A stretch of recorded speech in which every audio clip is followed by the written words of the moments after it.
Not too long ago, there was a calamity that occurred in the upstate and in western North Carolina that buried a lot of hardware like this under silt. This particular unit was dug out from underneath about 4 feet of silt where it had been for about 3 to 4 weeks before they got it. So after the human tragedy is done, now we got to deal with this hardware. Can this be saved? It can, and there are certain things that you need to do differently than you would do with, say, a straight milsurp conservation. And I just kind of want to talk about how to get out of this.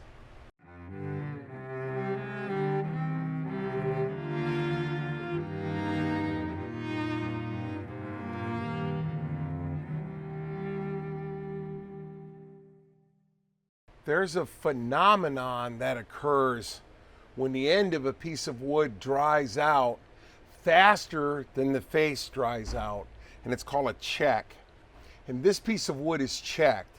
So what happens is the moisture comes out of this piece of wood down the end of a piece of wood's basically a bunch of soda straws end on, and it drags its water up its long axis that way. So the problem is the water will also come out faster. We do not want this to check. We don't want it to do that. So we're going to have to engage in some very specific behaviors about how we tear this down and what we need to be ready to do when we break contact up here and we break contact down here. I don't know when this butt plate got broken off, but I'm very surprised unless this thing wasn't wet that long. So when we go to take this buttstock off, there's several things that we have to have ready to go. Optimally, you'd have some saran wrap, and we're going to use this to seal the pores off on the end. Does it have to be saran wrap? Does it have to be? No. You can use, like a bag from the local stop and go here, right? This can be pressed into service. I'm going to use this because I can control it a little bit better. I can. You're also going to need a garbage bag, a fairly large garbage bag. That's going to be big enough to enclose this thing and we're going to slow down the rate at which the moisture is allowed to come out of it. And we're also going to have some evidence as to how much moisture is actually coming out by how wet the inside of the bag is. We'll talk about that for a couple of seconds. Any piece of cloth will work because we got to scrub this mud off, but we don't want to scrub it off with something that's like steel wool or something that's going to actually, we're trying to save whatever finish is left on this. We're not gonna, I'm here to tell you, you're gonna wind up Danish oil in one of these things anyway, but we're trying to not make it so we have to sand it. And the other thing we got to have before we start is just some sort of like terry cloth towel to just mop all the water off, because we're going to take this thing outside and we're going to get it wet, and we're going to get it wet again, and the trick would be to get it before it ever stops being wet. So let me get this thing mounted in a vise. Based on how crystalline this is and how unmessed up this is, I'm thinking this was part of the recovery effort. This was broken off recently and it's a little bit wet. So we're gonna go ahead and pull it off. Now, screws that have been allowed to rust in their holes for a long time are subject to something called oxide jacking, where the iron oxide takes up more space. This oxide, you can see it actually has a third dimension to it, and it takes up more space, and it cruds the hole up, and it'll jam these in. If you get lucky, you'll be able to take it out. But you see all that schmutz on a screw shank? Okay, there we go. This one is actually like that. You can see this, it's let me relight here. There it is. You can see there's like a third dimension to this rust on this screw stud right there. There's a third dimension to it. When it's walking on by, you can see when I'm going by. And that rust takes up extra space, and it might jam the screws in the holes. Unfortunately, and I've had them rusted in so bad, I've had to actually drill the heads off them. I hope you don't get to that, but once you begin taking the stock off the gun, Make sure you got enough time to go all the way. If you got to come back, put all this back on again and seal all this end grain up. This particular gun came over to me already saran wrapped, and I'm going to show you that. And I've unwrapped it because I got to do the episode, but you want to make sure that it doesn't, you want to control the rate at which it dries out. All right, that one's same way. You've got a lot of right up in here, the first couple of threads. You see all that stuff up in there? So we got to get rid of that. We take the butt plate off. There's a lot of mud up in here, which means the mud's running all the way up inside the stock. It's going all the way up in the hole here. So, okay, we'll get to that. Now we got to look up inside here.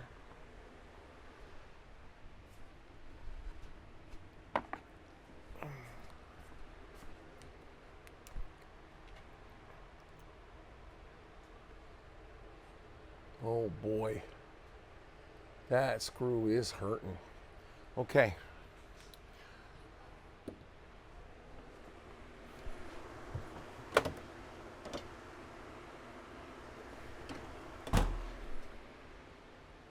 The issue y'all might have here is that you might not have the tools necessary to do this out in the field, and you might have to, I don't know, your local gunsmith is going to be mobbed, but I'm filming this more for the guys that are going to be helping you. I don't expect this to be happening on a kitchen table that's got a tree laid across it. I get that.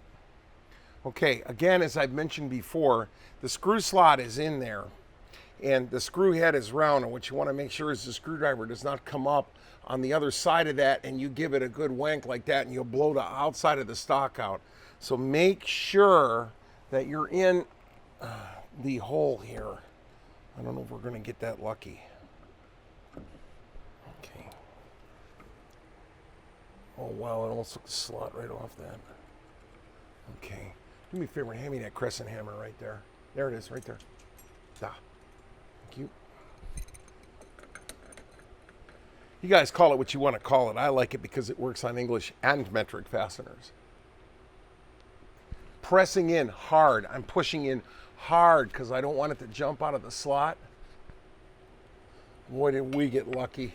So this rust went on his gun fast, and that may be our saving grace. You can see it's been bent. You can see the action going around while I'm turning the screw. That's because the end of the screw is kind of going around like that. Okay, let's see what we can get here. But I know the inside of this gun's been wet too because the end of the screw, where do we pull it out? I'll show it to you. So this rust is three-dimensional, and it went on in a hurry because this is the sugar rust I'm talking about when you hear me talk about it, all right? Yeah, this did not just happen, because I'll tell you, there was a beautiful gun underneath this, and certain parts of it are still really nicely finished.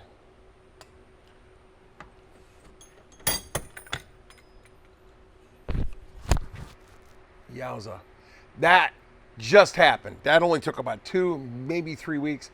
I did a video a long time ago on a Mauser that had been in a fire, and the owner of the gun cut that video off right in the middle, which is why we stopped and we didn't go all the way. But you're going to see when we convert this may not have pitted too badly. We're going to find out. But I mean, oh good Lord, look at that. I mean, yikes. Okay, so this is what we're fighting. All right, we're going to go outside next. We're going to scrub all this mud off this thing. We're going to do it now while we got a chance. Now, before you commit to this, you got to make sure you got towels and you got a way to sort of kind of wipe this off. This mud that's on this stock, and I think they wiped a lot of it off, but this mud, we don't know what's in this mud. I mean, that much of a disruption, you could have had septic tank stuff come up. You could have had, I don't know, a lot of crap could have got on it. But that's what your rag is for, is to just wipe the soap in here.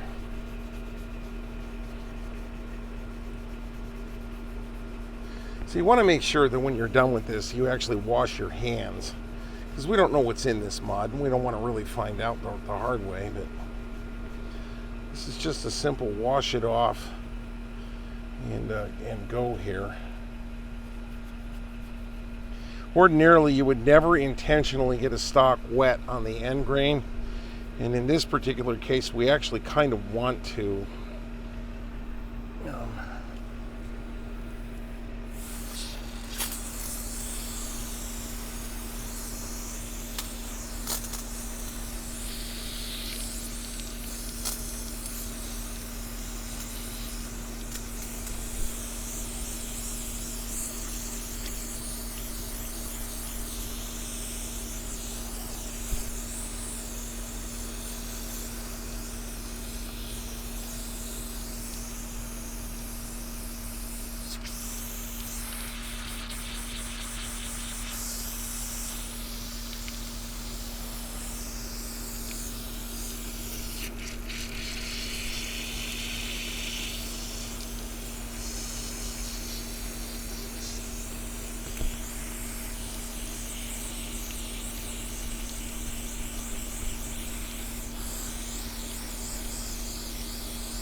The other thing about this mud, and the reason why we got to get it now and run the risk of putting extra water into the stock, is that it's abrasive as all get out.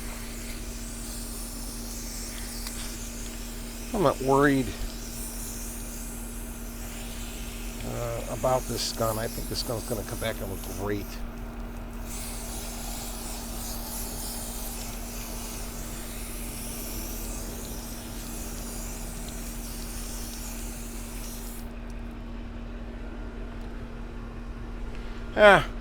I guess I swim in the ocean and I don't worry about drinking fish piss, so we'll just wash our hands and be done with it.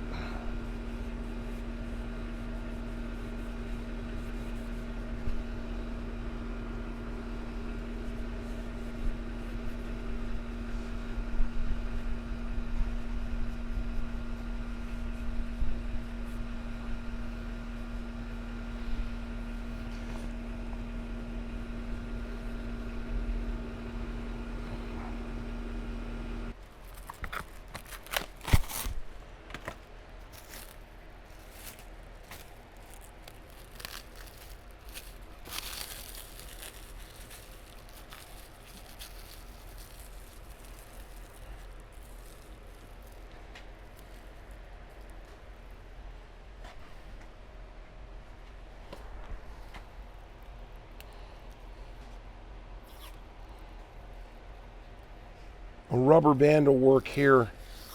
Again, what we're trying to do is slow down the loss of the water out all this end grain. That's all we're trying to do here, is slow it down. And I find that the saran wrap works pretty good to do that.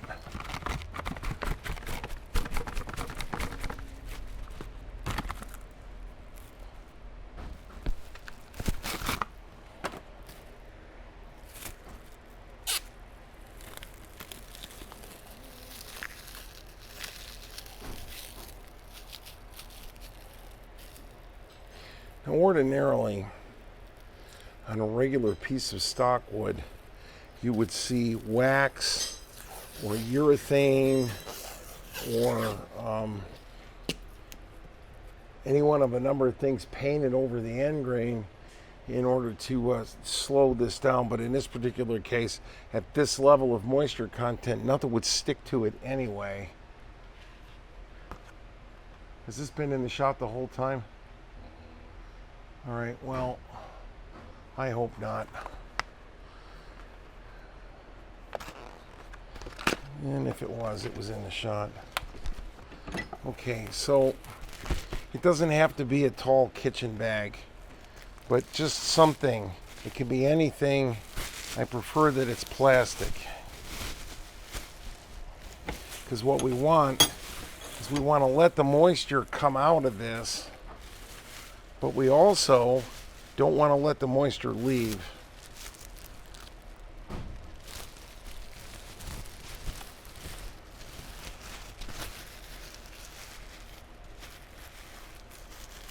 So you see how I've got this kind of trapped like this? This is going to hold on to the moisture that comes out of the stock, and we're going to be able to see it because the dew point inside this bag will go to whatever saturation is for the temperature in the room, and it'll condense out on the outside of the bag. Don't put this out in the sun. We don't want to drive the drying process. So it'll hold like this for about a week, and then you'll let it sit for a week, and then I'll show you what that's going to look like. Is the inside of the bag will be wet. So at the end of 1 week, what you'll do is you'll take the stock out.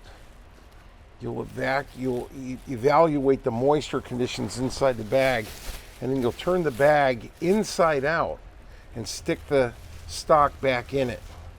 And the reason why you turn it inside out is because the outside of the bag is still soaking wet. It's got water all over it. And you'll do this until you're not getting any moisture coming out. You may get lucky and not have any to begin with, but this will stop it all. And this can just be a rubber band, or just put it somewhere. You're just trying to prevent a free air exchange and give the moisture somewhere to go. This may take a week or 2 or 3 or 4 to get all the water to stop coming out. Once it does that, then you're just into a regular repair in terms of refinishing the stock. We've done videos on that. As far as the metal is concerned, when this gun came in here, it had a tremendous amount of rust on it, but all of this rust went on fast, and it's thick, and it's 3 dimensions to it. It almost, I don't know how to describe it. It almost looks like candy. So in a lot of areas, there's going to be some pitting, and we can see here on the barrel and the magazine tube, all of the areas where this looks heinous, and people would actually throw a gun like this away thinking that it's gone, and yet it's not. So the standard rust bluing conversion technique is going to take this red ferric oxide and going to turn it into a black ferroferric oxide, and the black ferroferric oxide is what we call gun bluing. I've covered this before, and I'll cover it again, but just through the process of boiling it in a tank of water, and letting it boil for about an hour. Not something, again, that you're going to be equipped to do at the site where all the flooding occurred, but if you pull back, you may be able to do it. And you need just a turkey burner and a gutter and some water, and you got it covered. This is the rig. It's a gutter with 2 ends glued on it and a couple of turkey burners underneath it, letting fly. Does it have to be this sophisticated? No, you can do this with 1 burner. That's a lot of water. There's a lot of free surface effect in there, and it's a lot of water. So you got 4 or 5 gallons of water running at a rolling boil here. You wouldn't spill an entire pot of your mom's soup on you, so why would you spill this on you? So just use a little bit of due diligence, but this is straight up water, nothing fancy. And we're gonna just let this thing cook in here for about, 45 minutes to an hour. You may have to come back out and do it again. So when you pull it out, don't break the rig down until you're absolutely positive that you're done. But this is it. This is $10 worth of stuff sitting here. Borrow a couple of burners if you only got to do 1 gun and let it rip. So we're going to let this boil for a little while. It is possible to get from this to this using conversion techniques that I've been talking about for a long time. This took 2 passes through the tank in order to get all the rust off. This rust went on very fast, and it has there's actually 3 dimensions to this rust. And it can be taken off. You can save something like this. What the collectors were talking about back in the 50s and the 60s was, don't wire wheel a rare version of this down to the white. Don't wire wheel it down to the white. Understand what you're doing. This is not a particularly rare gun. And we've also come up, you can oil this. In fact, when a gun like this comes in, the first thing we've switched over to 50% automatic transmission fluid and 50% used motor oil. The ATF seems to make this stuff run a lot better. Oh, look, patina.